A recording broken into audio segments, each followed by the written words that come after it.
হয় নিশ্চিতভাৱে ক'ব লাগিব দেখা গৈছে যে লংকা আৰু উমৰাংচুৰ যিটো শ্বিলং ৰোড আছে সেই শ্বিলং ৰোডত কিন্তু দেখা গৈছে এনেধৰণৰ প্ৰতিনিয়ত সংঘটিত হৈ গৈ আছে পথ দুৰ্ঘটনা আৰু সমান্তৰালভাৱে আজিৰ যি দিনটোত আছে আজিৰ দিনটোৰ এই ৰাতিপুৱা ভাগৰ কিন্তু এই সময়ছোৱাত দেখা গৈছে এনেধৰণৰ এক পথ দুৰ্ঘটনা সংঘটিত হৈছে কথমপি প্ৰাণ ৰক্ষা হৈছে কেইজনমান যাত্ৰী ইতিমধ্যে ক'ব লাগিব আচলতে সেই যি ব্যস্ততম যি লংকাৰ যিখন শ্বিলং ৰোড বুলি যিখন কয় আৰু এই ব্যস্ততম পথত কিন্তু দেখা গৈছে যে অতিমাত্ৰা যান বাহনৰ কিন্তু এতিয়া যনজট দেখা পোৱা গৈছে কিন্তু যদি ক'বলৈ যাওঁ তেতিয়া আচলতে এই যে যান বাহনৰ আৰক্ষীসকল ইতিমধ্যে দুৰ্ঘটনাস্থলীত যদিও তেওঁলোকে আহি উপস্থিত হৈছে কিন্তু উল্লেখযোগ্য কথাটো হ'ব যে সেই যান বাহনবোৰ নিয়ন্ত্ৰণ কৰাৰ কাৰণে তেওঁলোকে অহৰহ দিনে ৰাখে চেষ্টা চলাই আছে কিন্তু ইয়াৰ পৰিপ্ৰেক্ষিতে যান বাহন আৰক্ষীসকল বা জিলা প্ৰশাসনে যদি এইখন লংকা যি শ্বিলং ৰোডৰ বাছ আস্থান আছে বা ইয়াত যদি কোনো পাৰ্কিঙৰ ব্যৱস্থা কৰি দিয়া হ'লেহেঁতেন এনেধৰণে দুৰ্ঘটনাৰ পৰা কিন্তু বিভিন্ন সমস্যাত কিন্তু পতিত হোৱা নগ'লেহেঁতেন মোৰ ওচৰত কিছু লোক আছে তেওঁলোক জ্যেষ্ঠ নাগৰিক বুলি ক'ব লাগিব তেওঁলোকৰ পৰা কিছু মন্তব্য ল'ম প্ৰকৃততে আচলতে এনেধৰণৰ ঘটনা দিনে নিশাই দাদা হৈ আছে এনেধৰণৰ ঘটনা কি কয় যিহেতু ৰাস্তাৰ ওচৰতে এনেধৰণে পাৰ্কিং এখন বনাই ধুনীয়াকৈ ৰাখিলে চাগে দুৰ্ঘটনাটো নিপাত হ'লেহেঁতেন আপোনাৰ মনে কি কয় আপোনাৰ মন্তব্য কি মোৰ বোধেৰে এখন দিবই লাগে আস্থান এখন লাগে আমাৰতো ইয়াত নাই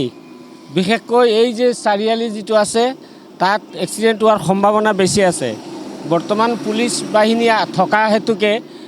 নোহোৱা হৈছে কিন্তু আমাৰ ইয়াৰ কাৰণে এটা কি লাগে পাৰ্কিং একটা লাগে আৰু ডিভাইডাৰটো নহ'বই নহয় জানো এয়া আছিল এজন জ্যেষ্ঠ নাগৰিকৰ মন্তব্য ক'ব লাগিব এজন সচেতন ব্যক্তি বুলি ক'ব লাগিব আৰু সচেতন ব্যক্তিৰ মুখত সদায় সচেতনমূলক কিন্তু বাণী থাকে সেয়া নিশ্চিত কথা কিন্তু সাধাৰণতে ক'ব লাগিব যিহেতু এক ব্যস্ততম পথ আৰু এই ব্যস্ততম পথৰ মাজত যদি তেনেধৰণে যদি এটা পাৰ্কিঙৰ যদি সুব্যৱস্থা কৰি দিয়া হ'লেহেঁতেন এনেধৰণে পথ দুৰ্ঘটনাৰ পৰা কিছু হ'লেও কমি থাকিলেহেঁতেন আমাৰ ওচৰত আৰু বুলুৰু এটা আছিলে বুলুৰু আমি একেলগতে আছোঁ বুলুৰুৰ পিছত আমাৰটো আছে পিছত টমটম এটা আছিলে ইয়াত টমটমটো পথালি হৈ গ'ল ডাঙৰ গাড়ীটো আছিলে পাঞ্জাৱ গাড়ী এইটো মাৰি দিলে ডাইৰেক্ট মাৰি পেলাই আমাৰ এইটো এই বুলুৰুটোৰ লগত এইটো চপাই দিছে চপাতে মই এইটো টানিছিলোঁ বেক কৰি লৈ আহিম ডাঙৰ গাড়ীটো এইফালে মাৰি দিলে আপোনালোকৰ গাড়ীটো পাৰ্কিং ইয়াতে আছে খাৰা আছিলে পাৰ্কিঙত পাৰ্কিং নহয় আমাৰ মানুহটো খালি গৈছে চামান এটা কিনিবৰ কাৰণে আহি যাম ষ্টাৰ্ট দিম এতিয়া সেইটো কাৰণে মাৰিছে আপোনালোকে নিশ্চয় জানে যে নাই সেইটোতো ঠিকে আছে পাৰ্কিঙত ৰখোৱা নাই মই খালি আমি জাষ্ট খাৰা হৈছোঁ খাৰা হোৱাৰ টাইম মাৰি দিলে হা নাই একো হোৱা নাই আমাৰ একো খালি গাড়ীটো হ'ল এইটো ডালাটো ভাঙিছে লাইটটো হ'ল এইটো চাইড গ'ল আৰু এইটো চুকত গ'ল আব্দুৰ ৰহমান টঙিয়া যাব ওলাই আছে আৰু ঘৰত যাব ওলোৱাৰ সময়ত মানে পেচেঞ্জাৰ দুজন আছিলে তাত লাগি ঘৰত যাব আর আমার সাইডত বলেরো পিক আপ একটা গাড়ি আছিলে পিছত পিনে টাক আছে টাক খাই কিনে আমার এইটো গাড়ির এংগলটো মাৰি দিছে এংগলটো মাৰাৰ লগত আগটো এনেকৈ ঘূৰি গ'ল ঘূৰি কিনে তাৰ বলেৰোৰ পিক আপত আগত লাগি গ'ল আৰু গাড়ীটো পূৰা পাল্টি গ'ল পাৰ্কিঙত নহয় নাই মোৰ ৰানিঙত মোৰ ঘৰত যাব আছিলে এই ঘৰত যাবৰ টাইমত এইটো গাড়ীটো টাকটো পিছপিনে আহি কিনে ধাক্কা মাৰি দিছে ধাক্কা মাৰি কিনে পূৰা পাল্টা মাৰি দিছে আপোনালোকে অটো চলায় বা বিভিন্ন বাহন চলাই আছে আপোনালোকে কি অনুভৱ কৰে যে লংকাৰ এনেকুৱা এটা স্থানত এটা পাৰ্কিঙৰ প্ৰয়োজন বুলি আপোনালোকে ভাবে নাই পাৰ্কিঙৰ প্ৰয়োজনটো বাবু আমিতো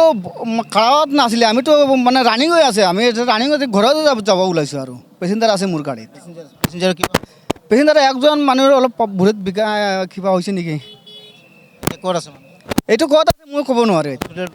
ক'ব নোৱাৰোঁ আমিতো গাড়ী লৈ কিনে ব্যস্ত আছিলে গাড়ীত মানে পাল্টি খাই গ'লোঁ এইটো হেৰিটো আছিলে তলত এইটো উঠাইছোঁ উঠাই কিনে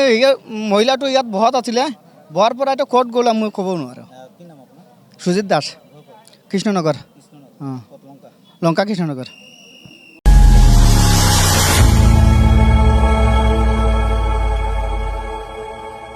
খবৰৰ আঁৰৰ খবৰ